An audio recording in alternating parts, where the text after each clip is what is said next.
Hello friends, welcome to SN pregnancy tips Tamil. இன்றைக்கி நம்ம சேனலில் ஒரு சூப்பரான வீடியோ தான் பார்க்க போகிறோம். கை குழந்தை இருக்கிற வீட்டில் வந்து நம்ம சில விஷயங்கள் வந்து செய்யக்கூடாது அப்படின்னு இருக்குது. நம்ம வீட்டில் பிறந்த குழந்தைகள் இருந்தாங்க அப்படின்னா இந்தந்த விஷயங்களெல்லாம் செய்யக்கூடாது அப்படிங்கிறத நீங்கள் தெரிஞ்சு வச்சுக்கிறது ரொம்பவே அவசியம். ஸோ என்னென்ன விஷயங்களை நம்ம பண்ணக்கூடாது அப்படிங்கிறத இந்த வீடியோவில் பார்ப்போம். கண்டிப்பாக இந்த வீடியோ யூஸ்ஃபுல்லாக இருக்கும். வீடியோ ஸ்கிப் பண்ணாமல் பாருங்கள். மறக்காமல் நம்ம சேனலை சப்ஸ்கிரைப் பண்ணிக்கோங்க. பக்கத்தில் இருக்க பெல் பட்டனையும் கிளிக் பண்ணிக்கோங்க. ஃபர்ஸ்ட் நம்ம வீட்டில் பிறந்த குழந்தைங்க இருக்காங்க அப்படின்னாலே நம்ம வீடு சுத்தமாக இருக்கணும். நாம் அவங்கள தூக்கி கொஞ்சம் இல்லையா கொஞ்சம் அவங்களுக்கு வேண்டிய விஷயங்களெல்லாம் செய்கிறோம் அப்படின்னா குழந்தைய மட்டும் சுத்தப்படுத்துறது முக்கியம் இல்லை, நம்மளும் சுத்தமாக இருக்கணும். பொதுவாகவே வந்து பிறந்த குழந்தையெல்லாம் இருக்காங்க இல்லையா, அவங்கள தூக்கும்போது நம்ம கைகளை நல்லா சுத்தம் பண்ணிட்டு தான் தூக்கணும் அப்படின்னு சொல்லுவாங்க. அதை நீங்கள் கவனிச்சுக்கோங்க. தாய் வந்து குழந்தை பிறந்திருக்கு அப்படின்னு சொல்லிட்டு பால் கொடுக்குறோம் இல்லையா, நம்ம வந்து ஓகே பெயினில் தான் இருப்போம், புரியுது. நம்மளால் சில நேரங்களில் வந்து அந்த டைமில், அதாவது சில பேருக்கு வந்து ஆப்ரேட் பண்ணதுனால அடிக்கடி வந்து குளிக்க முடியாது. ஒரு சில நாள் 2 நாள் 3 நாள் கழித்து தான் சில பேர் வந்து குளிப்பாங்க. ஏன்னா அவங்களோட பெயினை வந்து அந்த மாதிரி இருக்கும். ஃபர்ஸ்ட் வீக்லலாம் வந்து ரொம்ப கஷ்டப்படுவாங்க. பட் அந்த மாதிரி இருந்தீங்க அப்படின்னாலும் உங்களுடைய பிரஸ்ட்டு பகுதியெலாம் இருக்கு இல்லையா, குழந்தை பால் குடிக்கிற இடத்தையாச்சும் நல்லா வந்து சுடு தண்ணியில் நல்லா ஒரு காட்டன் கிளாத்தை டிப் பண்ணிவிட்டு நல்லா அந்த இடத்த வந்து வைப் பண்ணிவிடுங்க. ஏன்னா குழந்தை வாய் வச்சு பால் குடிக்கிறாங்க அப்படிங்கும்போது அந்த இடத்த வந்து நம்ம சுத்தமாக வச்சுக்கிறது ரொம்பவே முக்கியம். ஸோ நீங்கள் வந்து ஒவ்வொரு முறையும் குழந்தை பால் குடித்து முடிச்சதுக்கப்புறம் அந்த இடத்த வந்து ஜஸ்ட்டு வைப் பண்ணி விட்டுருங்க. முடிஞ்ச வரைக்கும் நீங்கள் குளிக்க முடியல உங்களால் அப்படின்ற பட்சத்தில் நீங்கள் வந்து பிரஸ்ட் பகுதியை நான் சொன்ன மாதிரி நல்லா வந்து வெந்நீரில் வந்து ஒரு காட்டன் கிளாத்தை யூஸ் பண்ணி நல்லா பிழிஞ்சு எடுத்துகிட்டு நல்லா அந்த இடத்த வைப் பண்ணிக்கோங்க. இந்த மாதிரி நம்ம பண்ணும்போது குழந்தைக்கு எந்த ஒரு தொற்று வியாதிகளும் வராமல் இருக்கும். நெக்ஸ்ட்டு நான் சொன்ன மாதிரி நாமளும் வந்து குளித்து சுத்தமாக இருக்கணும். அவங்க வீட்டை வந்து நல்லா சுத்தமாக வச்சுக்கணும்.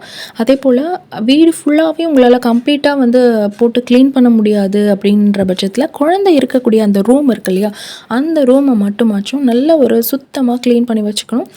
குழந்தை வந்து இப்போதைக்கு தவழக்கூடிய குழந்தை இல்லை அப்படின்னாலும் நம்ம வந்து குழந்தைய படுக்க வைக்கிற அந்த பெட்டு, குழந்தையுடைய தொட்டில் எல்லாத்தையுமே வந்து நல்லா க்ளீனாக வச்சுக்கணும். அதே போல் குழந்தை இருக்கக்கூடிய ரூம்லேயும் வந்து மோப் போட்டு நல்லா க்ளீனாக வச்சுக்கிறது ரொம்ப அவசியம்.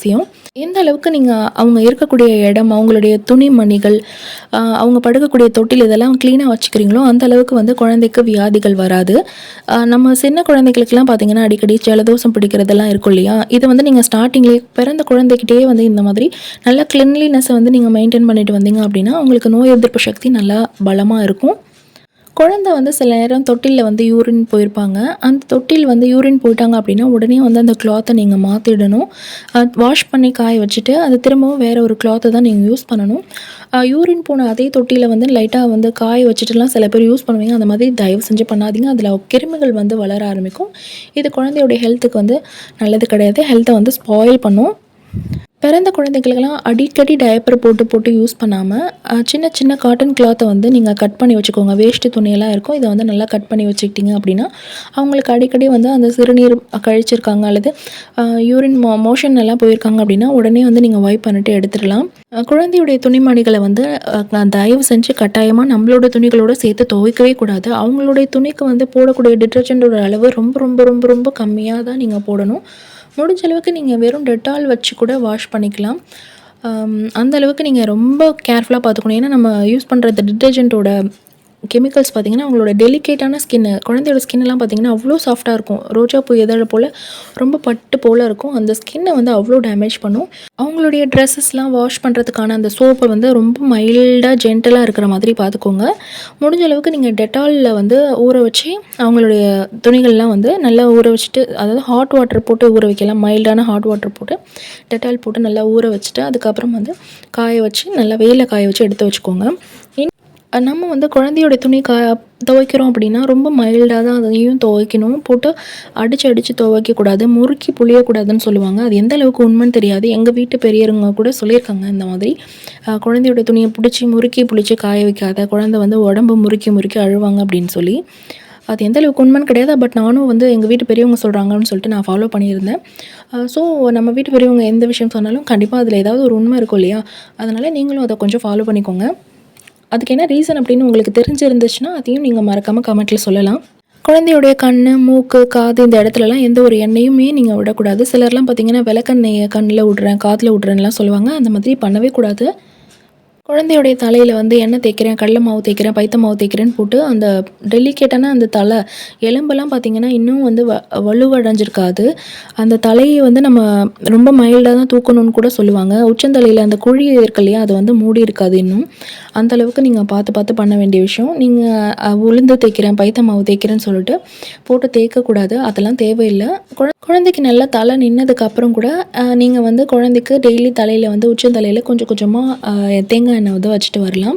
அதிக அளவுல பவுட்ரு போட்டு தேய்க்கிறேன், குழந்தைய வந்து சுத்தமா வச்சுக்கிறேன் அப்படின்னு சொல்லிட்டு நெறைய பவுட்ரு போட்டு பூசி வைப்பீங்க. எது யூஸ் பண்ணாலும் ரொம்ப மைல்டா யூஸ் பண்ணுங்க. அதிக அளவுல நீங்க பவுட்ரு போட்டிங்கன்னா, கண்டிப்பா வந்து குழந்தையுடைய மூக்கு வழியா சுவாச பாதைக்கு வந்து பவுட்ரு போயிடும். இதனால குழந்தைக்கு வந்து மூச்சு திணறல் கூட ஏற்படலாம். இந்த மாதிரி வேலைகள்லாம் ரொம்ப கவனமா இருங்க. கம்மியா பவுட்ரு யூஸ் பண்ணுங்க. ரொம்ப அதிகமா போட்டு தேய்க்க வேண்டாம். சிலர் பார்த்தீங்கன்னா, குழந்தை யூரின் மோஷன்லாம் போனதுக்கப்புறம், தொடச்சு விட்டதுக்கப்புறம் அந்த இடத்துலயும் வந்து பவுட்ரு போடுவீங்க. அது வந்து முக்கியமா நீங்க தவிர்க்கக்கூடிய விஷயம்.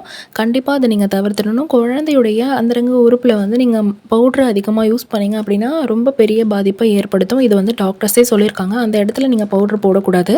நெக்ஸ்ட்டு குழந்தைக்கு வந்து கண்மை பவுட்ருன்னு சொல்லிட்டு மைய அள்ளி அப்புறது இதெல்லாம் பண்ணவே பண்ணாதீங்க. குழந்தையுடைய கண்ண வந்து அது பாதிக்கும். சாம்பிராணி புகை வந்து போடுறீங்க அப்படின்னா, ரொம்ப மைல்டா கொஞ்சம் தள்ளி வச்சு அத தொட்டு தொட்டு நீங்க வந்து குழந்தைக்கு வந்து ஒத்தி கொடுக்கலாம். அது தவிர குழந்தைக்கு வந்து மூச்சு திணற அளவுக்கு அதிக அளவு சாம்பிராணி போடுறது தவறான விஷயம். பிறந்த குழந்தையுடைய கை, கழுத்துலலாம் கயிறு கட்டுறது தவறான விஷயம். குழந்தைக்கு வந்து பால் குடித்ததுமே நம்ம தூங்க வைக்கக்கூடாது. குழந்தைய நல்லா தோளில் போட்டு முதுகை வந்து நல்லா தடவி கொடுத்து, குழந்தை வந்து ஏப்பம் விட்டதுக்கு அப்புறம் தான் நீங்கள் வந்து குழந்தைய தூங்க போடணும். பால் குடித்ததும் படுக்க போடுறது குழந்தையுடைய உயிருக்கே ஆபத்தை ஏற்படுத்தும். தயவு செஞ்சு குழந்தைய தோளில் போட்டு நல்லா தட்டிட்டு, குழந்தை ஏப்பம் விடுறாங்களா அப்படிங்கிறத செக் பண்ணிவிட்டு, அட்லீஸ்ட் ஏப்பம் விடலைனாலும் குழந்தைய வந்து ஒரு 1/2 அன் ஹவர், ஒரு 1/4 மணி நேரமாச்சும் நல்லா தோளில் போட்டு கொஞ்சம் தட்டி கொடுக்கணும். அந்த மாதிரி தட்டி கொடுத்தா அவங்க குடிச்சிருக்க பாலெல்லாம் திரும்பவும் வாய்க்கு வராமல் அழகாக தொண்டைக்குள்ளே இறங்கிடும். அதை நம்ம வந்து பாலை குடிச்சிட்டு உடனே படுக்க போட்டோம் அப்படின்னா, அந்த பால் வந்து அவங்களுக்கு எதுக்கழிச்சு மூக்கில், வாயிலெல்லாம் வந்து வெளியாகும். இந்த மாதிரி பண்ணோம் அப்படின்னா குழந்தைக்கு வந்து அது ரொம்ப டேஞ்சர். ஸோ இதை கொஞ்சம் நீங்கள் கவனமாக கையாளணும். நெக்ஸ்ட்டு குழந்தை வந்து சளி பிடிச்சிருக்கு அப்படின்னு தொண்டையில் கையை விட்டு குத்தி அந்த சளி எடுக்கிறேன்லாம் பண்ணக்கூடாது. நம்ம கையில் வந்து சில நேரம் நகங்கள் இருக்கும். அது தொண்டையை குத்தி கிழிக்கும். அதுவும் இல்லாமல் நம்ம கை வந்து எந்த அளவுக்கு சுத்தமாக இருக்குது அப்படிங்கிறத சொல்ல முடியாது. தொண்டையில் உள்ள டிஷ்யூஸ் எல்லாம் இது வந்து பாதிக்கும். அதுவும் இல்லாமல் குழந்தைக்கு வந்து ரொம்ப அன்கம்ஃபர்டபுளாக இருக்கும். இந்த வேலையெல்லாம் நம்ம பண்ணக்கூடாது. நம்ம வீட்டில் கை குழந்தை இருக்காங்க அப்படின்னா, வெளியிலேருந்து வந்து பார்க்க வரங்க வீட்டுக்குள்ளே வந்ததுமே குழந்தைய தொடாத அளவுக்கு நீங்கள் பார்த்துக்கோங்க. கொஞ்சம் அவங்களுடைய கை வந்து சுத்தம் பண்ணிவிட்டு அதுக்கப்புறம் தொட சொல்லுங்கள். நீங்கள் பக்கத்துலேயே வந்து ஹேண்ட் வைப்ஸ் வந்து வச்சுக்கோங்க. இந்த மாதிரி நீங்கள் பண்ணுறதுனால குழந்தைய வந்து சேஃபாக பார்த்துக்க முடியும். அதுவும் இல்லாமல் யாருமே குழந்தையுடைய வாயில் வந்து முத்தம் கொடுக்கக்கூடாது. குழந்தைக்கே வந்து பிறந்த குழந்தைக்கு முத்தம் கொடுக்கக்கூடாது அப்படின்னு சொல்லுவாங்க. ஸோ குழந்தைய கொஞ்சுறாங்க அப்படின்னா தொட்டு முத்தம் கொடுக்கலாமே தவிர, குழந்தையோட முகத்துலேயோ அல்லது கை கால்லையோ வாயிலையோ வச்சு முத்தம் கொடுக்கறது ரொம்ப தவறான விஷயம். நான் ரீசெண்டாக வந்து உண்மையாக ஒரு யூடியூப்பில் வந்து லைவாக நடந்த விஷயத்த வந்து நான் பார்த்துருந்தேன். என்ன சொல்லியிருந்தாங்கன்னா, அந்த ஒரு தாய் வந்து கதறாங்க. வெளிநாட்டவர் தான். என்ன சொன்னாங்கன்னா, தன்னோட வீட்டில் வந்து 6 மாத குழந்தைய பார்க்க வந்திருந்த ஒரு ரிலேட்டிவ் அவங்க என்ன பண்ணியிருக்காங்கன்னா, குழந்தைய கொஞ்சுறேன் அப்படின்னு சொல்லிட்டு அவங்களுக்கும் தெரியாது. அவங்களும் இந்த இந்த நேரத்தில் வந்து குழந்தை வந்து இந்த மாதிரி ஆயிட்டாங்களேன்னு ரொம்ப கில்ட்டோட தான் இருப்பாங்க. ஒரு பாசத்தோடைய அபரிமிதமான பாசத்தினால குழந்தைய கொஞ்சும்போது குழந்தையுடைய வாயில் வந்து முத்தம் கொடுத்து கொஞ்சிருக்காங்க போல். 6 மாதம் குழந்தை ரொம்ப செல்லமாக கொஞ்சிருக்காங்க ஆசையாக. வாயில் முத்தம் கொடுத்து கொஞ்சும்போது அவங்க வாய் வழியாக வந்து ஏதோ ஒரு கிருமி வந்து குழந்தைய தாக்கியிருக்கு. அதாவது அந்த கிருமி வந்து எந்த அளவுக்கு பாதிப்பை ஏற்படுத்தியிருக்குன்னா, குழந்தையுடைய மூளை பகுதியில் போய் மூளை செல்களையே வந்து வேலை செய்யாத அளவுக்கு அவங்கள வந்து முடக்கி போட்டிருக்கு. இப்போ குழந்தை பார்த்திங்கன்னா ஏஜ் ஆகவும் இன்னுமே வந்து குழந்தை மாதிரி தோற்றத்தில் தான் இருக்காங்க. மூளை வளர்ச்சி வந்து கொஞ்சம் கூட அவங்களுக்கு வந்து ஒரு பக்கம் மூளை வளர்ச்சியே இல்லாமல் போன மாதிரி அவங்க தாய் சொல்லி ரொம்ப வருத்தப்பட்டிருந்தாங்க. இப்போ அந்த தாயை வந்து அவங்களையும் குறை சொல்ல முடியாது. அந்த முத்தம் கொடுத்தவங்களும் சரி கில்ட்டில் தான் இருப்பாங்க. யாருமே வந்து வேணும்னே செய்ய மாட்டாங்க. அது ஒரு விஷயம்.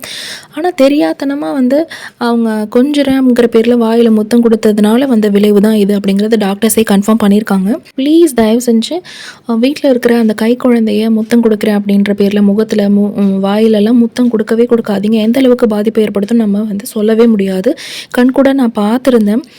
இதை வந்து அந்த வீடியோ கிளிப்பிங் கிடச்சிருந்தா கூட நான் நெக்ஸ்ட் வீடியோவில் ஏதாவது நான் ஷேர் பண்ணுறதுக்கு ட்ரை பண்ணுறேன். ரொம்ப கேர்ஃபுல்லாக இருங்க. இது உண்மையான சம்பவம். நான் கண்ணால் பார்த்ததுனால தான் இப்போ சொல்கிறேன். உங்களோட குழந்தைக்கு நீங்களும் சரி, வெளியிலேருந்து வரவங்களும் சரி, வாயில் முகத்துலலாம் முத்தம் கொடுக்காம கொஞ்சம் பார்த்துக்கோங்க. குழந்தைக்கு இம்யூனிட்டியே இப்போ இருக்காது, ரொம்ப ரொம்ப கம்மியாக இருக்கும். ஸோ நம்ம குழந்தைய நாம தான் வந்து வயிற்றில் இருக்கும்போது எப்படி பொத்தி பொத்தி பாதுகாத்தோம், இது பண்ணால் அது ஆகிடுமோ, அது பண்ணால் அது ஆகிடுமோ, குழந்தைக்கு வந்து நம்ம இருக்கமாக பாவாடை கட்டினா ஏதாச்சும் ஆகிடுமோ, அந்த அளவுக்குலாம் பார்த்து பண்ணியிருப்போம் இல்லையா? ஸோ குழந்தை ஓரளவுக்கு தேறி நல்லா வளர்ந்து வர வரைக்கும் அவங்கள நம்ம தான் வந்து ரொம்பவே கேர்ஃபுல்லாக பார்த்துக்கணும். ஸோ இந்த வீடியோவில் கை குழந்தை, வீட்டில் பிறந்த குழந்தை இருக்காங்கன்னா என்ன விஷயங்கள் எல்லாம் பண்ணக்கூடாது அப்படிங்கிறத நான் டீட்டெயிலாக எக்ஸ்பிளைன் பண்ணியிருப்பேன். வீடியோ கொஞ்சம் லென்த்தாக போயிடுச்சு, பட் இருந்தாலும் ரொம்பவே யூஸ்ஃபுல்லான வீடியோ தான் இது. ஸோ கண்டிப்பாக வீடியோவை பிடிச்சிருந்த லைக் பண்ணுங்கள். கூடவே மறக்காமல் நம்ம சேனலை சப்ஸ்கிரைப் பண்ணிக்கோங்க. தேங்க்யூ.